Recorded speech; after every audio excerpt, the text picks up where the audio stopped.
Good morning student.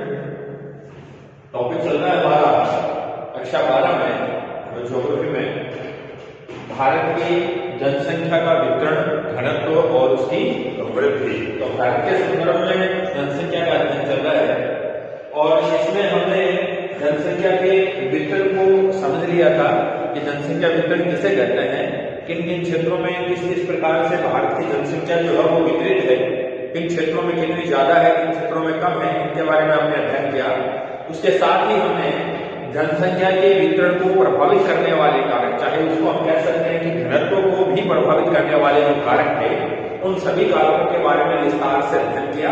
और वो कारक जो है वो परीक्षा की दृष्टि से भी महत्वपूर्ण माने जाते हैं, इसलिए एक बार उनको आप अच्छी तरह से वीडियो को देखना, समझना और बुक में आप उसको अच्छी तरह से पढ़ना और नोटबुक में भी आप इसको बहुत अच्छी तरीके से टॉपिक वाइज के हिसाब से आप इसको बना के रखना है, ठीक है ना। उसके बाद में हमने जनसंख्या घनत्व लिया। उसमें हमने बताया आपको कि जनसंख्या घनत्व किसे कहते हैं कि क्षेत्रफल और जनसंख्या, किसी भी प्रदेश के अंतर्गत हम बात करें तो उस प्रदेश का जो कुल क्षेत्रफल है वो और उस प्रदेश में रहने वाली जो कुल जनसंख्या है वो दोनों के अनुपात को जो है वो औसत रूप में हम निकालते हैं, उसको कहते हैं जनसंख्या घनत्व। जनगणना व्यवस्थाओं के अंतर्गत देखें या जनसंख्या या अध्ययन के अंतर्गत देखें या जननांकिकीय अध्ययन के अंतर्गत देखें तो मुख्य रूप से अगर हम देखें तो जो गणितीय घनत्व है उसका सबसे ज्यादा उपयोग किया जाता है, जिसको हम गणितीय घनत्व कहते हैं। और उसका अध्ययन हमने पीछे की वीडियो में कर लिया था। आज जो हमारा वीडियो चल रहा है वो ये चल रहा है कि पूरे भारत के अंदर कितना घनत्व औसत रूप में पाया जाता है, जो हमने लिख रखा है यहाँ पर 2011 की जनगणना होगी, ठीक है। तो 2011 की जनगणना के अंतर्गत 382 व्यक्ति प्रति वर्ग किलोमीटर क्या कर रहे हैं, निवास कर रहे हैं। ये पहले भी मैंने बताया, ये भूमि और जनसंख्या के बीच अनुपात को प्रदर्शित करता है, औसत रूप में ये निकाला जाता है। इसकी पूरे क्षेत्रफल की और टोटल जनसंख्या की एवरेज निकलती है। अब जरूरी नहीं होती कि जितना क्षेत्रफल होता है सारी जनसंख्या वो पूरे क्षेत्र में फैली हुई हो, ठीक है ना। उस प्रदेश के किसी हिस्से में जनसंख्या ज्यादा रह सकती है, किसी हिस्से में जनसंख्या कम रह सकती है, लेकिन कुल क्षेत्र और कुल जनसंख्या को देते हैं तो वो औसत उसका निकलता है। उसमें मानते हैं कि प्रति वर्ग किलोमीटर इतने लोग क्या करते हैं, निवास करते हैं। और जनसंख्या की जहां बात कर रहे थे हम कि जनसंख्या के घनत्व के अध्ययन के रूप में अगर हम देखें तो जिस क्षेत्र के अंतर्गत जनसंख्या का भार ज्यादा है और ऐसा क्षेत्र जहां जनसंख्या का भार कम है तो ये औसत निकाल के हम पता कर सकते हैं कि उन संस्थानों पर कितने लोग प्रति वर्ग किलोमीटर भारित होंगे। उनके आधार पर उन क्षेत्रों का भी विकास किया जाए ताकि पूरे क्षेत्र के अंदर जनसंख्या का वितरण है वो समान रूप से लागू हो जाए। हालांकि पूरे विश्व के अंतर्गत देखें, पूरे भारत में देखें, राज्य स्तर पर देखें तो जनसंख्या के वितरण में भिन्नता पाई जाती है। जब जनसंख्या के वितरण में भिन्नता पाई जाती है तो निश्चित रूप से जनसंख्या के घनत्व में भी भिन्नता पाई जाती है। तो पूरे भारत में समान रूप से सभी राज्यों का घनत्व एक जैसा नहीं मिलता है। मानव की अनुकूल परिस्थितियों के अनुसार जनसंख्या का जमाव जहां ज्यादा होगा उन क्षेत्रों के अंदर जनसंख्या का घनत्व ज्यादा होगा, पहली बात। दूसरी बात, जनसंख्या का घनत्व हमें ज्यादा कहां प्राप्त होता है, ऐसे क्षेत्रों में प्राप्त होता है जहां जनसंख्या तो ज्यादा होती है लेकिन क्षेत्रफल कम होता है। तो निश्चित रूप से उस क्षेत्रफल पर जनसंख्या का भार ज्यादा बढ़ता है। तो जो हमारे पास गणना करने पर जो परिणाम आते हैं वो इकाई के अनुसार ज्यादा बढ़ जाते हैं, क्योंकि वहां का क्षेत्रफल छोटा है। तो क्षेत्रफल कम होने और जनसंख्या ज्यादा होने के कारण भी जनसंख्या घनत्व उस क्षेत्र का ज्यादा आता है। दूसरा, जहां जनसंख्या का वितरण ज्यादा होता है वहां भी जनसंख्या घनत्व ज्यादा देखने को मिलता है। तो ये कुछ टॉपिक्स थे जिनके बारे में हमने अध्ययन किया। आज हम अध्ययन कर रहे हैं कि राज्यवार जनसंख्या का जो घनत्व है वो कैसा है। पूरे भारत का जो औसत घनत्व है 382। अब कई बार इसमें से आरोही और अवरोही क्रम पूछ लेते हैं, कई बार कोई दो राज्य पूछ लेते हैं, कई बार दो ऐसे राज्य पूछ लेते हैं जिनका घनत्व औसत घनत्व से ज्यादा है, कई राज्य ऐसे पूछ लेते हैं जिनका औसत घनत्व से घनत्व क्या है, कम है। कुछ केंद्र शासित प्रदेश ऐसे हैं जिनका घनत्व औसत घनत्व से ज्यादा है, कुछ ऐसे प्रदेश हैं जिनका औसत घनत्व से क्या है, कम है। तो हर प्रकार से प्रश्न को घुमा के पूछा जा सकता है। तो आंकड़ों की प्रश्न जब आते हैं कि जनसंख्या का तात्पर्य है संख्या का मतलब ये अंकीय व्यवस्था है।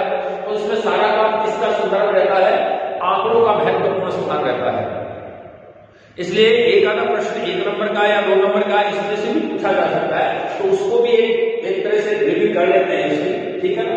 तो अब जो हमारा टॉपिक चला है कि राज्यों के अनुसार अगर आप देख रहे हो तो राज्यों के अनुसार भी जनसंख्या के घनत्व में क्या पाई जा रही है, भिन्नता पाई जा रही है, ठीक है ना। केंद्र शासित प्रदेशों की दृष्टि से अगर हम देखें तो उनमें भी क्या पाई जा रही है, भिन्नता पाई जा रही है, यानी कि जनसंख्या का घनत्व जो है वो असमान रूप से वितरित है, ऐसा कह सकते हैं हम। पूरे भारत के अंदर जो जनसंख्या का घनत्व है, जैसे वितरण असमान था वैसे घनत्व भी असमान है। इसी प्रकार से जो आगे का हमारा टॉपिक आएगा जनसंख्या वृद्धि का, तो जनसंख्या वृद्धि की भी असमानता देखने को मिलेगी। किसी राज्य में जनसंख्या वृद्धि अधिक मिलेगी, किसी राज्य के अंदर जनसंख्या की वृद्धि जो है वो कम मिलेगी, ठीक है ना। तो ऐसा सारा सिस्टम जो है उसको देखते हैं। अब देखते हैं जनसंख्या घनत्व 2011 के अनुसार का औसत घनत्व था हमारा, औसत इसलिए कि कुल क्षेत्रफल और कुल जनसंख्या के बारे में बात कर रहे हैं, इसलिए उसकी औसत निकलती है। तो औसत जो घनत्व वो कितना है, 382 व्यक्ति प्रति वर्ग किलोमीटर। ध्यान रखना, भारत का जनसंख्या घनत्व जो है वो प्रति वर्ग किलोमीटर कितना है, 382 व्यक्ति प्रति वर्ग किलोमीटर निवास करते हैं, ठीक है ना। इस चीज का विशेष ध्यान रखना। 1 नंबर का पूछा जा सकता है कि भारत का जनसंख्या घनत्व 2011 की जनगणना के अनुसार भारत का जनसंख्या घनत्व कितना था, ऐसा प्रश्न आ गया। सिंपल सी लाइन आ गई है, उसमें आपको लिखना है 382 व्यक्ति प्रति वर्ग किलोमीटर। या ऐसा पूछ सकते हैं राजस्थान, भारत का जो औसत घनत्व है, राजस्थान का जो औसत घनत्व है 2011 के अनुसार, वो भी पूछ सकते हैं। तो वो कितना है, क्योंकि राजस्थान में हम हैं तो निश्चित रूप से राजस्थान का 20 में पूछा जा सकता है। तो 201 व्यक्ति प्रति वर्ग किलोमीटर, सारा जो है प्रति वर्ग किलोमीटर है घनत्व। यहाँ किलोमीटर स्क्वायर लिख दिया, यहाँ भी किलोमीटर स्क्वायर, ठीक है ना, प्रति वर्ग किलोमीटर। तो अब देखते हैं राज्य के साथ।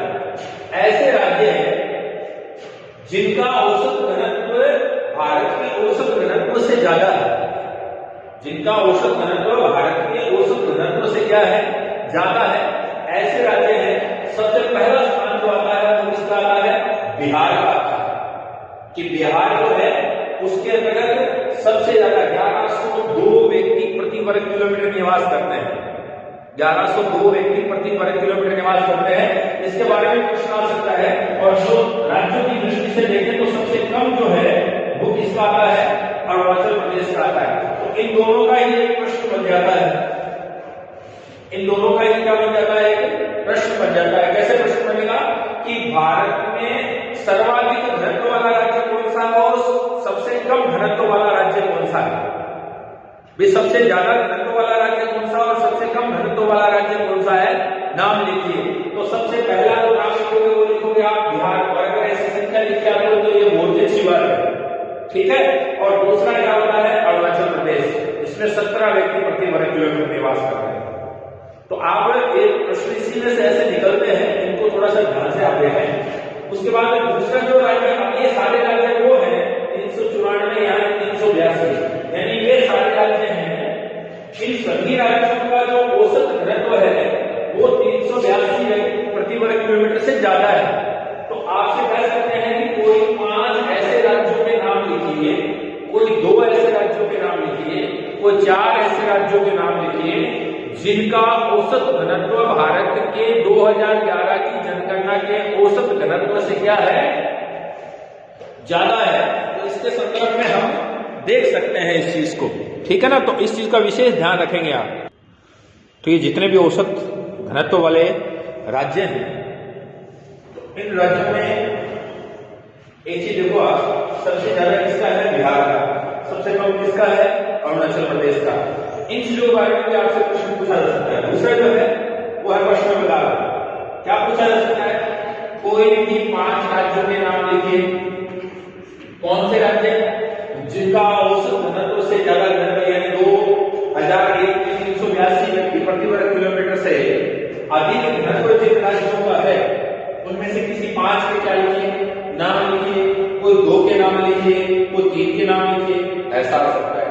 नेक्स्ट क्वेश्चन क्या आएगा, आपको देखेंगे कि बिहार, बंगाल, केरल, उत्तर प्रदेश, हरियाणा, जो भी हमारे राज्य हैं, इन राज्यों के नाम दे देंगे और ये लिख देंगे कि निम्नलिखित राज्यों का 2011 के अनुसार कितना घनत्व है, तो वो घनत्व फिर आपको लिखना पड़ेगा। जैसे मान लो देखिए आप कि 2011 की जनगणना के अनुसार बिहार राज्य का जनसंख्या घनत्व कितना था, तो फिर वो आपको ये संख्या लिखनी पड़ेगी। और संख्या के हिसाब से पूछ सकते हैं, सीधा पूछ सकते हैं, कौन से राज्य हैं ऐसे भी नाम पूछ सकते हैं, ठीक है ना, कंपैरिजन भी पूछ सकते हैं, इस तरीके से आपको पूछा जा सकता है। तो औसत घनत्व से ज्यादा घनत्व जिनका है बिहार है 1102, पश्चिम बंगाल है, ये मैंने एक सारणी बना दी है, आप इसको अच्छी तरह से देख लेना।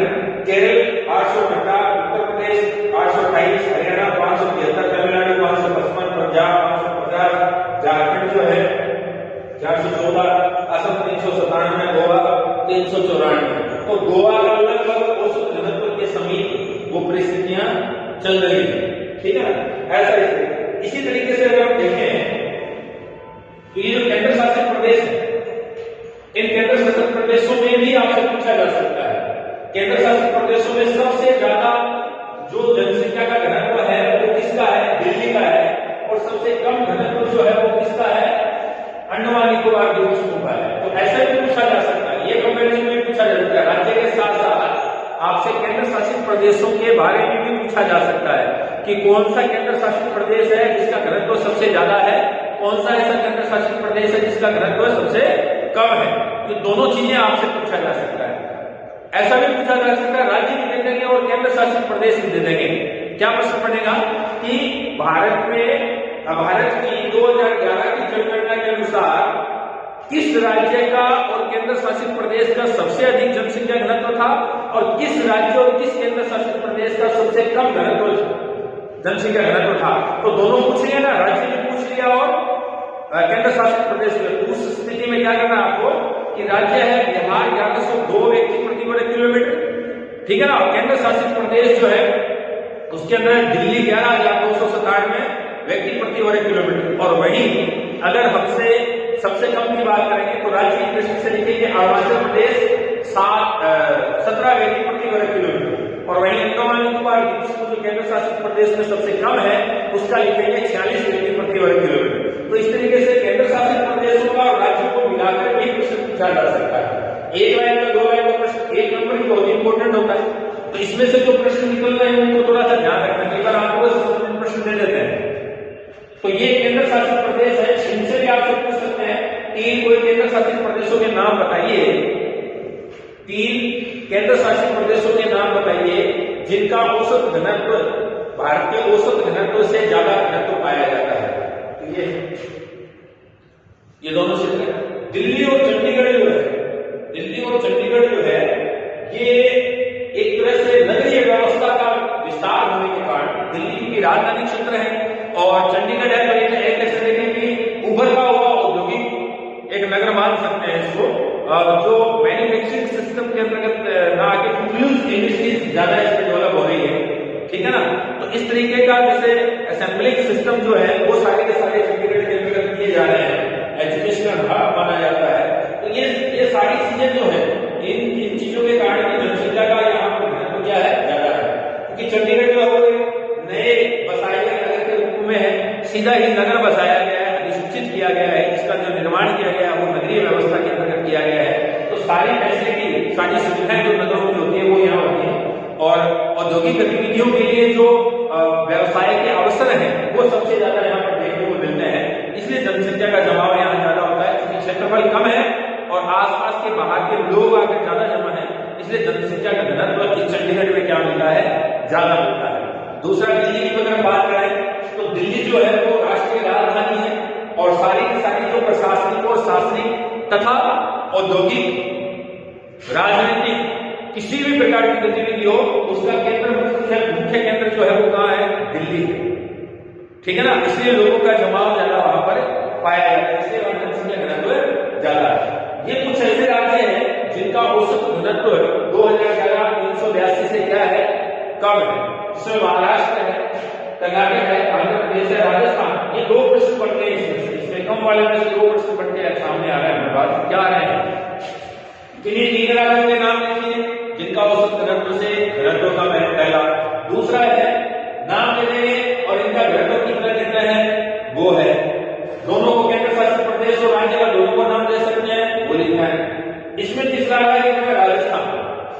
चूंकि हम राजस्थान के निवासी हैं इसलिए, और राजस्थान बोर्ड है, तो राजस्थान के संदर्भ में भी आपसे कोई प्रश्न पूछा जा सकता है घनत्व के संदर्भ में, क्योंकि जनसंख्या के स्वरूप में इसको पढ़ने का अध्ययन करने का एक आधार बन जाता है हमारे लिए। तो राजस्थान का जो जनसंख्या घनत्व है वो 201 व्यक्ति प्रति वर्ग किलोमीटर है। 201 व्यक्ति प्रति वर्ग किलोमीटर, 2001 में 165 प्रति वर्ग किलोमीटर की अपेक्षा इसमें वृद्धि हुई है, तो 201 व्यक्ति प्रति वर्ग किलोमीटर राजस्थान का औसत घनत्व माना जाता है। क्योंकि क्षेत्रफल की दृष्टि से भारत में ये प्रथम स्थान रखता है और जनसंख्या की दृष्टि से ये पूरे भारत के अंदर 8वां स्थान रखता है। क्षेत्रफल की दृष्टि से अगर हम देखें पूरे भारत के जितने भी राज्य हैं उन राज्यों का जो क्षेत्रफल है वो क्षेत्रफल सर्वाधिक किसका है, राजस्थान का है। उससे पहले मध्य प्रदेश का होता था, लेकिन छत्तीसगढ़ को अलग करने से मध्य प्रदेश के जो क्षेत्रफल है उसमें कमी हो गई और उसके बाद में दूसरा जो स्थान था वो राजस्थान का था। तो जैसे ही छत्तीसगढ़ को मध्य प्रदेश से अलग किया उसके क्षेत्रफल में कमी होने से ऑटोमेटिकली इसका जो क्षेत्रफल है वो निश्चित किया, हमने इसका विभाजन नहीं किया। तो इसलिए राजस्थान जो क्षेत्रफल की दृष्टि से प्रथम स्थान है, लेकिन पूरे भारत की लगभग 8% जनसंख्या, 8वां स्थान है, 8% जनसंख्या की बात नहीं कर रहा, 8वां स्थान है। यानी भारत की जनसंख्या में जो राजस्थान की जनसंख्या है उसका पूरे राज्य की दृष्टि से देखें तो 8वां स्थान है। इससे पहले 7 राज्य ऐसे हैं जो राजस्थान से ज्यादा जनसंख्या वाले हैं, ठीक है ना। तो ये भी एक प्रश्न बनता है, इसको भी आप नोटिस करके रखें। तो ये जनसंख्या के घनत्व के संदर्भ में केंद्र शासित से पूछ सकते हैं, इनसे पूछ सकते हैं, राज्य से पूछ सकते हैं, राज्य को बदल के पूछ सकते हैं। 2011 की जनगणना के अनुसार 2 ऐसे राज्यों के नाम लिखिए जिनका औसत घनत्व से ज्यादा घनत्व है, 2 ऐसे राज्यों के नाम लिखिए जिनका औसत घनत्व से कम घनत्व है। ऐसा भी प्रश्न बन सकता है।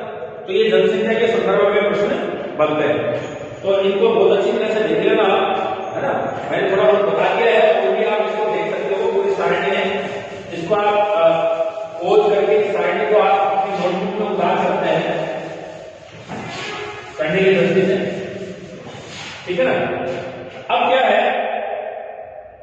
कि जनसंख्या घनत्व जो है, तो जनसंख्या घनत्व के रूप में अगर हम बात करें तो भारत की जनसंख्या घनत्व पर विचार करने से इसका अध्ययन करने के लिए हम पूरे भारत को 3 जनसंख्या घनत्व क्षेत्रों में विभाजित करते हैं।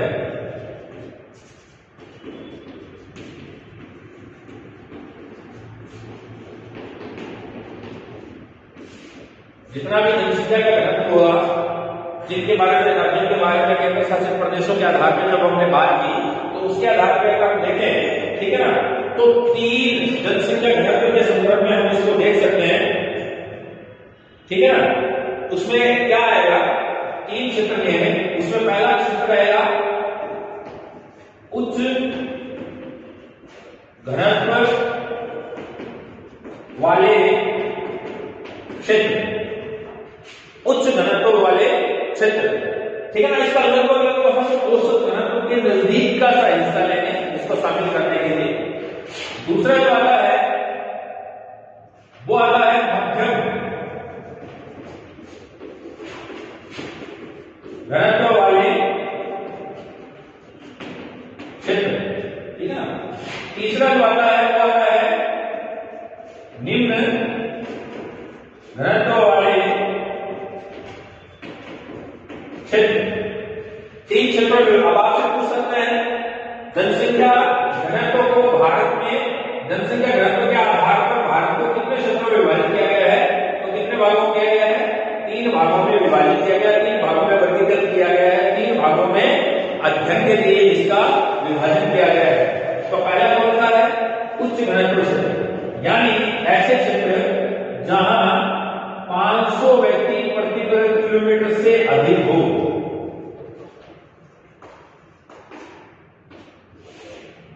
क्या है, उच्च घनत्व वाले क्षेत्र 500 व्यक्ति प्रति वर्ग किलोमीटर से अधिक जिन क्षेत्रों में जनसंख्या घनत्व आता है उन सभी क्षेत्रों को हम उच्च घनत्व वाले क्षेत्रों में शामिल करते हैं, जो अभी अपने राज्य लिखे थे, ठीक है ना।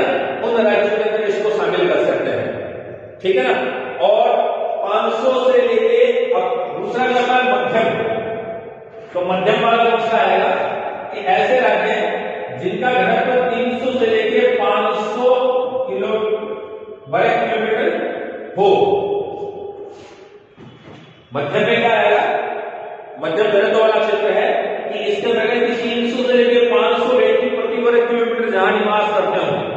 300 से लेके 500 व्यक्ति प्रति वर्ग किलोमीटर जहां निवास करते हो, ऐसे क्षेत्रों को हम क्या कह सकते हैं? मध्यम घनत्व वाले क्षेत्र कहते हैं। तीसरा आता है निम्न घनत्व वाले क्षेत्र। तो इसमें लेते हैं कि 300 से कम, 300 व्यक्ति प्रति वर्ग किलोमीटर से कम जहां रहते हैं, इसमें रहते हैं 300 व्यक्ति प्रति वर्ग किलोमीटर से भी कम जहां रहते हैं, ऐसे क्षेत्रों को हम क्या कहते हैं? कम घनत्व वाले क्षेत्रों के अंदर शामिल करते हैं। तो तीन कैटेगरी हो गई, तीन विभाजित कर लिया। पहला कौन सा है? उच्च घनत्व क्षेत्र, यानी कि ऐसे क्षेत्र जहां 50-500 व्यक्ति प्रति वर्ग किलोमीटर निवास करते हो, उन राज्यों को इन क्षेत्रों में शामिल करेंगे। उच्च घनत्व वाले क्षेत्रों में शामिल होंगे राज्य और केंद्र शासित प्रदेश। मध्यम घनत्व वाले क्षेत्र यानी ऐसे क्षेत्र जो 300 से लेकर 500 व्यक्ति प्रति वर्ग किलोमीटर निवास करते हैं, ऐसे राज्यों और केंद्र शासित प्रदेशों को हम मध्यम वाले में घोषित करेंगे। और निम्न वाले में ऐसे हैं कि जहां 300 व्यक्ति प्रति वर्ग किलोमीटर निवास करते हैं, उनको इस क्षेत्र में शामिल करेंगे। तो तीन कैटेगरियां हमारी जो है वो इसके अंतर्गत शामिल हो गई हैं। और इनमें कौन कौन से राज्य हैं उनके आधार पर हम बात कर लेते हैं। अब हम पहले वाले क्षेत्र की बात करें जो उच्च घनत्व क्षेत्र के अंतर्गत हमारे शामिल करते हैं। उनके अंदर क्या है कि देखिए इसका विस्तार जो है वो हम करते हैं पश्चिम बंगाल, आपके बिहार, आपके उत्तर प्रदेश और पंजाब। ये पूरी बेल्ट जो है इसको इसके अंदर शामिल करते हैं, ठीक है ना।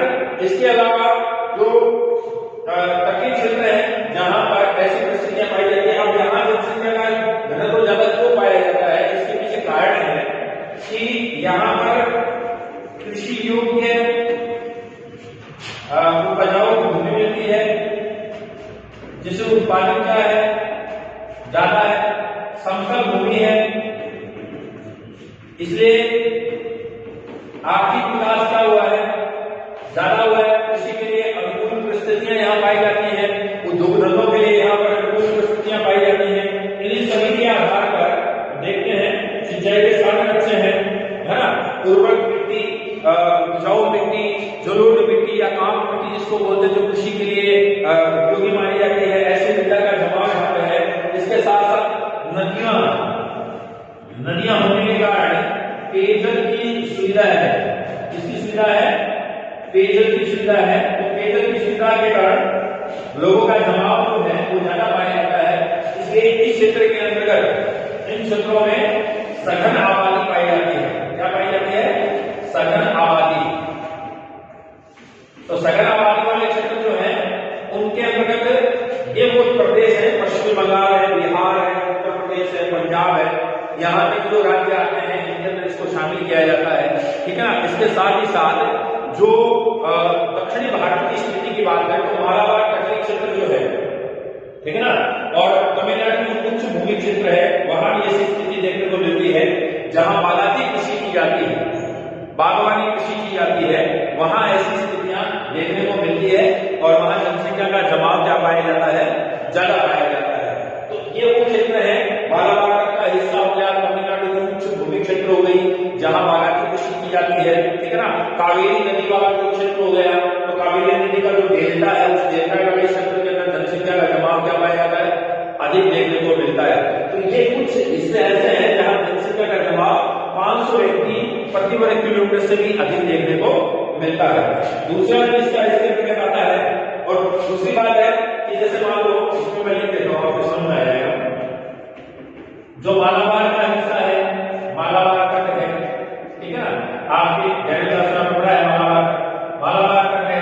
तमिलनाडु का जो तमिलनाडु की जो उच्च भूमि है, ठीक है ना, जहां कौन सी कृषि की जाती है? बागायती कृषि की जाती है, ठीक है ना। कावेरी का जो डेल्टाई भाग है, डेल्टा का भाग है, वहां कौन सी जनसंख्या पाई जाती है? सघन जनसंख्या पाई जाती है। फिर यहाँ लघु उद्योगों का क्या किया गया है? विकास किया गया है। तो ये सारी चीजें होने के कारण यहाँ जनसंख्या जो है वो कौन से रूप में पाई जाती है? सघन रूप में पाई जाती है, ठीक है ना। तो जनसंख्या जहाँ सघन का मतलब एक इकट्ठी हो गई, तो सघन जनसंख्या पाई जाती है, ज्यादा जनसंख्या पाई जाती है, तो निश्चित ही क्षेत्र का जो जनसंख्या घनत्व है वो क्या होता है, ज्यादा होता है। तो ये वो क्षेत्र है जहां जनसंख्या घनत्व 500 व्यक्ति प्रति वर्ग किलोमीटर से भी अधिक देखने को मिलते हैं। दूसरा जो क्षेत्र आता है वो क्षेत्र जनसंख्या घनत्व के संक्रमण क्षेत्र के नाम से जाना जाता है। संक्रमण क्षेत्र का मतलब ये हो गया कि उसको बोलते हैं मध्यम क्षेत्र, मध्यम जनसंख्या घनत्व क्षेत्र, ठीक है ना, मध्यम जनसंख्या घनत्व का क्षेत्र मानते हैं। तो ये वाला जो क्षेत्र है इसका जो स्वरूप आता है वो 300 से लेकर 500 व्यक्ति प्रति वर्ग किलोमीटर आता है। कितना आता है?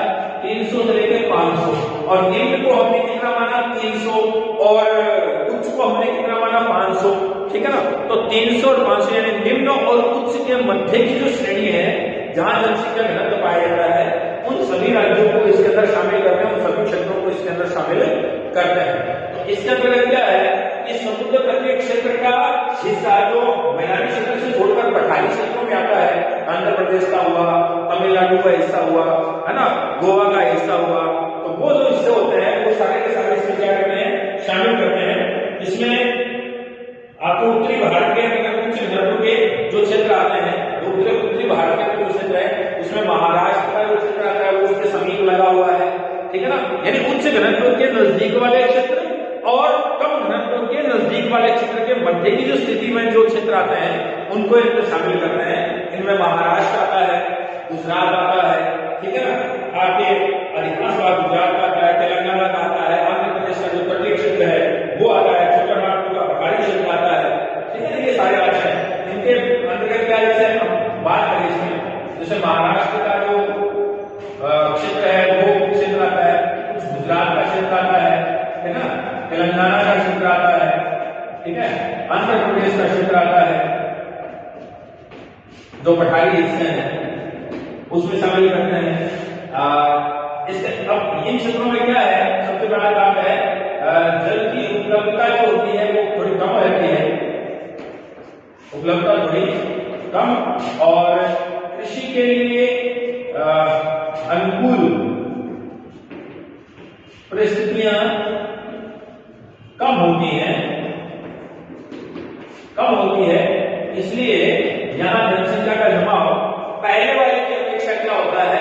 कम होता है। पहले वाले की अपेक्षा कम, लेकिन निम्न वाले से थोड़ा क्या होता है? ज्यादा होता है, क्योंकि वो तटीय क्षेत्रों के पास महाराष्ट्र गुजरात के तटीय क्षेत्र है, तेलंगाना आंध्र प्रदेश के जो पठारी और तटीय क्षेत्र आते हैं उनमें इसको शामिल करते हैं। बस यहाँ क्या है, कृषि के लिए अनुकूल परिस्थितियां नहीं, पठारी भूमि पाई जाती है तो कृषि के लिए अनुकूल स्थितियां नहीं होती, जल की थोड़ी उपलब्धता क्या रहती है? कम रहती है। नदियां जो होती है वो 12 मास नहीं बहती है, सामान्य नदियां बहती हैं, और तालाब की स्थिति में बरसात के रूप में ही यहाँ पर कृषि की उपलब्धता रहती है, इसलिए यहाँ जनसंख्या का थोड़ा सा दबाव क्या पाया जाता है? कम पाया जाता है। तीसरा जो रूप आता है वो रूप आता है इसका जनसंख्या घनत्व में निम्न क्षेत्र का, निम्न जनसंख्या घनत्व। तो निम्न जनसंख्या घनत्व के रूप में ले रहे हैं तो 300 व्यक्ति प्रति वर्ग किलोमीटर से कम जहां लोग निवास करते हैं उन क्षेत्रों को किसमें शामिल करते हैं? निम्न जनसंख्या घनत्व वाले क्षेत्रों में इसको क्या किया जाता है? शामिल किया जाता है। इसके अंतर्गत क्या आता है? देखिए, जो उत्तरी पूर्वी राज्य हैं, उत्तरी पूर्वी जो पहाड़ी राज्य हैं, है ना, उनको इसमें शामिल करते हैं। वहां जनसंख्या घनत्व 300 व्यक्ति से प्रति वर्ग किलोमीटर कम, जैसे हमने देखा सिक्किम है, अरुणाचल प्रदेश वगैरह जो जगह देखा था हमने, आपके मिजोरम का, मणिपुर का, है ना, सिक्किम का, इनका जो देखा था, इनका सबका घनत्व जो है वो 300 से क्या है? कम है। इसी प्रकार से अगर हम बात करें राजस्थान का जो मरुस्थलीय क्षेत्र है, राजस्थान में 300 व्यक्ति प्रति वर्ग किलोमीटर से भी कम क्षेत्र का है, खास करके राजस्थान के जो मरुस्थलीय के कारण मरुस्थलीय क्षेत्र जो है, ठीक है ना। इसके अलावा प्रायद्वीपीय भारत में जो मध्य पठारी हिस्सा है वहां के राज्यों में कम पाया जाता है। यही प्रायद्वीपीय भारत का जो मध्य वाला क्षेत्र है, मध्य पठारी क्षेत्र है, वहां ऐसा पाया जाता है। जनजातीय क्षेत्र के अंतर्गत आते हैं मध्य प्रदेश, ठीक है ना, मध्य प्रदेश, आपके झारखंड, आपके छत्तीसगढ़, ठीक है ना, उड़ीसा, ये कुछ राज्य है, ठीक है ना। तो इन राज्यों के जो आदिवासी क्षेत्र है, आदिवासी या हम कह रहे हैं जनजाति,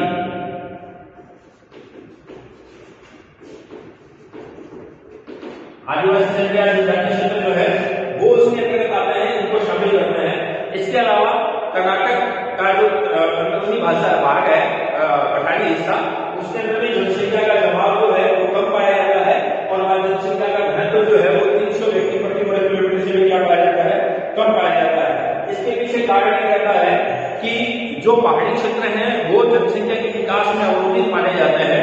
पठारी भूमि होती है वो जनसंख्या के विकास में अवरोधित मानी जाती है। कई कार्य जो मानव किए जाने होते हैं वो कृषि की व्यवस्था जहां पाई जाती है वो कम पाई जाती है। तो कृषि कम होने के कारण, कृषि की व्यवस्थाएं कम होने के कारण जनसंख्या का जो जवाब है वो विरल पाया जाता है, कम पाया जाता है। विरल का मतलब छितरे हुए रूपों में। तो छितरे हुए रूपों में जब विरलता यानी जनसंख्या जनजातीय समूह जो होते हैं वो विरलता के रूप में विकसित होते हैं, तो ऐसे क्षेत्रों वाली जो प्रक्रिया होती है वहां जनसंख्या का जवाब कम पाया जाता है। तो ये 3 हिस्से हो गए। एक जनसंख्या घनत्व 500 व्यक्ति प्रति वर्ग किलोमीटर से अधिक वाले, दूसरा 300 से लेकर 500 व्यक्ति प्रति वर्ग किलोमीटर वाले मध्यम, और 300 से कम जनसंख्या घनत्व जहां निवास करते हैं उस क्षेत्र को हम कहते हैं निम्न जनसंख्या घनत्व क्षेत्र। तो जनसंख्या घनत्व के आधार पर पूरे भारत को 3 क्षेत्रों में विभाजित करके अध्ययन किया जाता है। तो ये हमारा जनसंख्या घनत्व का जो था वो टॉपिक कंप्लीट हो गया। उसके बाद में जो टॉपिक हमारा है उस टॉपिक में जनसंख्या वृद्धि को, तो वो हम अपने नेक्स्ट टॉपिक में, नेक्स्ट जो वीडियो होगा उसमें करेंगे। आज के लिए थैंक यू।